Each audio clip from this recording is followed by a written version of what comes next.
Hi everyone, it's Rachel back with the Shades of Orange, and today I'm here to bring you a recommendation video for horror books that are either set in or around Christmas or just take place during the cold winter months. I did a video like this last year, which I'm going to link in the cards and down below in the description box if you didn't watch it, but I really enjoyed putting that together last year and I think you enjoyed watching it. So I'd like to make this an annual video on my channel because it's something that I do tend to read a lot of. I definitely am drawn towards horror books that have those wintry feelings, and I think that they just work really well. They can be very atmospheric. So many people think of horror as an autumn or fall seasonal read, but for me, winter is really my prime horror reading season. And I've read a lot of good ones since then, so there's not going to be any repeats from my previous videos. Instead, these are all new recommendations, and hopefully I can entice you to pick up some of these during the winter months, whether you read these in December or later on. I have some fantastic books to talk about, some good variety here, some creepy Christmas stories, and let's get started. First, I want to talk about The Wicked by James Newman, and this is a story that follows a family that moved to a new town in order to get a new fresh start. However, they're unaware that this town is haunted by some kind of ancient evil creature that has reawoken and is now seeking out people, specifically their children. This book does have some content warnings because the past that this family is escaping does involve sexual violence, but it's not overly explicit. And I also want to give a warning that because the creature is targeting children, you should know that there is potential harm to children in this book. But if you are okay reading both of those things, this is an excellent story. As you can probably tell from the cover, this is a piece of retro horror, so it's a fairly new release, but it's definitely done in a style that's supposed to be reminiscent of a lot of those vintage horror books from the 80s and so forth, and it definitely gave me those vibes. It was a lot of fun to read. It had a lot of good action, but at the same time, because it did center around their family and their emotional past and their love for their children, this book also has a lot of heart and good character development in it. So I did find it to be really well balanced, and it's just one that I don't feel gets talked about enough online. And I'm specifically including this book in the video because it is set around Christmas, and there are some fantastic scenes involving a really creepy mall Santa. Now, for a lot of you, I think you can agree with me that Santa is kind of a creepy concept to begin with. And mall Santas are kind of their own level of creepy because it's just an old guy that agreed to have a bunch of kids sit in his lap on the holiday season. So that's creepy enough to start, but this book takes it to a whole nother level, brings it to some creepy child predator places. So if that sounds like something you might enjoy, I definitely recommend trying it out for yourself. It was a lot of fun and I would definitely recommend this. Next, I want to recommend Suffer the Children by Craig DiLouie, and this is a piece of apocalyptic / post-apocalyptic horror that follows a near-future world where all of people's children within a certain age group have fallen to their death. And then right at the beginning of the book, so this isn't a spoiler, you find out that they then rise again and become this other type of undead entity. This is described as a vampire story, but definitely not a traditional one, because when these children rise again, they become incredibly thirsty for blood. They definitely aren't your traditional vampires, but instead blood is what sustains them and keeps them awake. If they don't get blood, they basically fall back into a death-like coma. And so this story is really about what parents are willing to do to keep their children alive. And you get to see the desperation in this post-apocalyptic world where parents will do anything and literally bleed for their children in order to keep their hearts beating and to keep them alive. And it's a very different story. The children in this book definitely are creepy, but kind of in like a lethargic way. So it's a different kind of creepy kid book than some of the other ones I recommend on my channel. And I read this one before having kids. I do think I would have benefited from being a parent myself at the time, because if I'm honest, I didn't fully connect with this one. It's not one of my favorites that I'm going to be recommending here today, but I know a lot of people love this book a lot more than I did.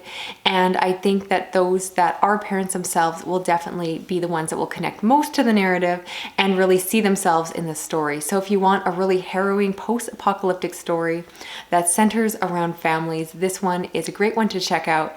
And the reason I'm including it in this video is, once again, this one is set around Christmas.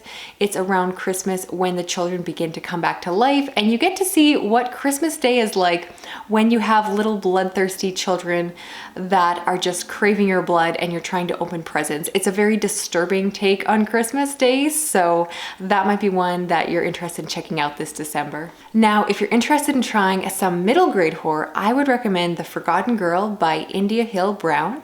And this is a story of a young girl and her best friend that go out on a blizzarding, snowing day, and they wander into an unmarked grave site, and they find the graves of these Black individuals in their community that were buried there because at the time their grave sites were segregated and they didn't allow Black people to be buried along with the white people in the main cemetery.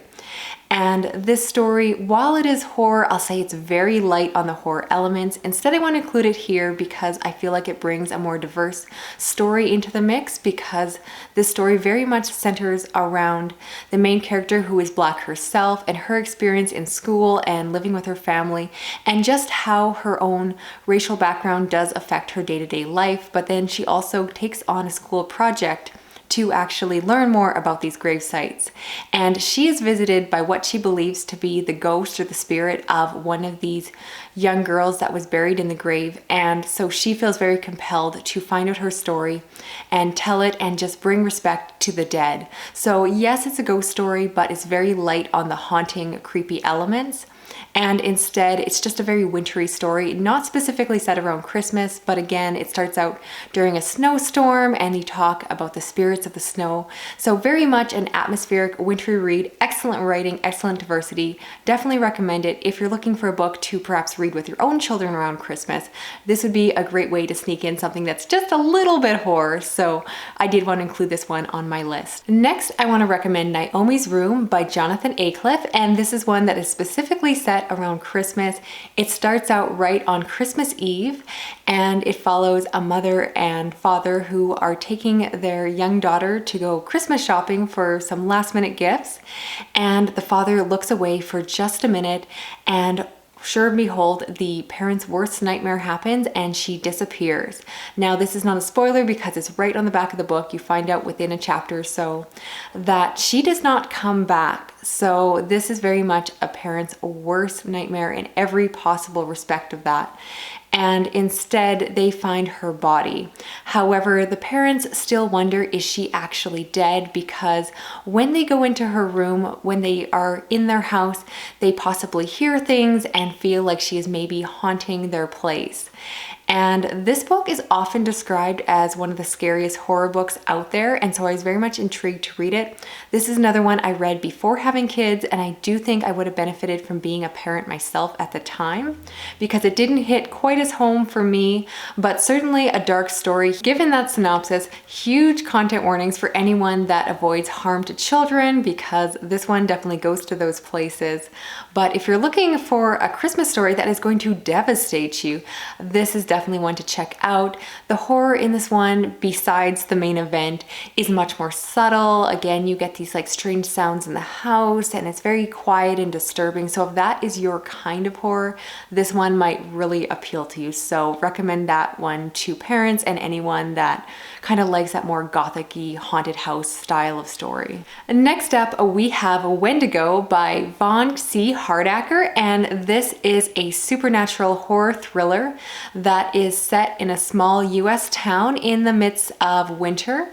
And in the woods, a body is discovered. It has been killed or murdered in a very dark and disturbing way. The body has been butchered and the heart has been carved and ripped out. Now, this book follows the police detectives as they're trying to figure out what is going on. They think there is possibly a serial killer, and one of the police officers following this case is Algonquin, or of Indigenous descent, and so he actually starts to wonder whether or not this is the work of a regular person or perhaps this is the work of the Wendigo. Now, for the most part, this does read like a traditional police detective procedural, so you have them looking around, talking to the family, trying to get clues. And it's very much a dark story given how brutally the bodies are murdered. But there is a reason I'm including it in this video. It is marketed as being supernatural, so it does blur the lines between a traditional thriller and horror. So you as the reader get to see how far the author takes it into the horror realm, and I don't want to spoil anything, but this book was very compelling. It was quite action-packed, especially towards the end, and I just found it to be very immersive, and I am always someone who loves when thrillers kind of lean into the side of horror, and this one just kind of checked all of my boxes. So definitely one I personally recommend if you are up for a dark story that isn't necessarily Christmassy, but definitely has those wintry atmospheric feels to it. This is another great one to check out. Finally, I want to end this video by recommending some Stephen King that would be perfect to read this time of year. But at the beginning of this video, I promised you there wouldn't be any repeats on this list. So no, I am not recommending The Shining again, although it's a really good wintry read. Instead, I'm actually going to recommend Christine by Stephen King. And this is one I went into and was not aware was actually set around Christmas, or at least part of the story is. The story specifically follows a young boy who is very much a geek. He is unpopular in school, and he one day, along with his best friend, stumble upon this old beat up terrible car, and he falls in love with it. He decides to buy it and fix it up. The story is told from his best friend's perspective, and he sees the car for what it is, which is a piece of junk. However, he wants to be supportive of his friend and helps him out as best he can.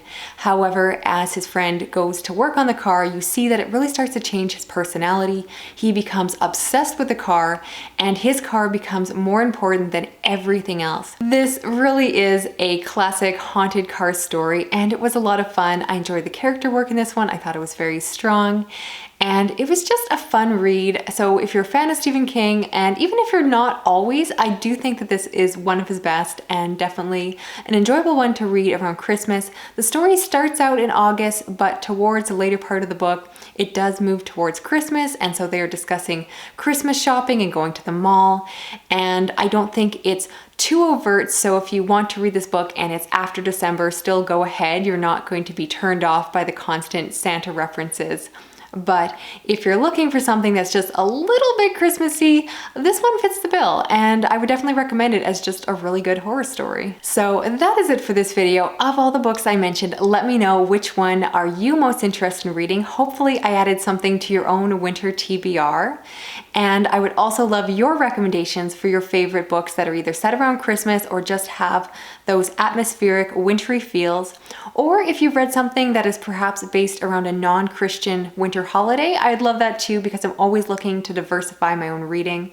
If you're interested, let me know if you want me to do another video like this next year, because again, I would love to make this a yearly highlight on my channel, because I read a lot of wintry horror, a lot of good ones, and I would love to make this an annual event. So thank you so much for watching. If you want to support my channel, don't forget to give this video a thumbs up, hit that notification bell, drop a comment, and if you haven't yet subscribed, consider doing so. I talk about a lot of horror, as well as some thrillers, science fiction, and fantasy. And otherwise, I'll talk to you again soon in another video. Okay, bye-bye.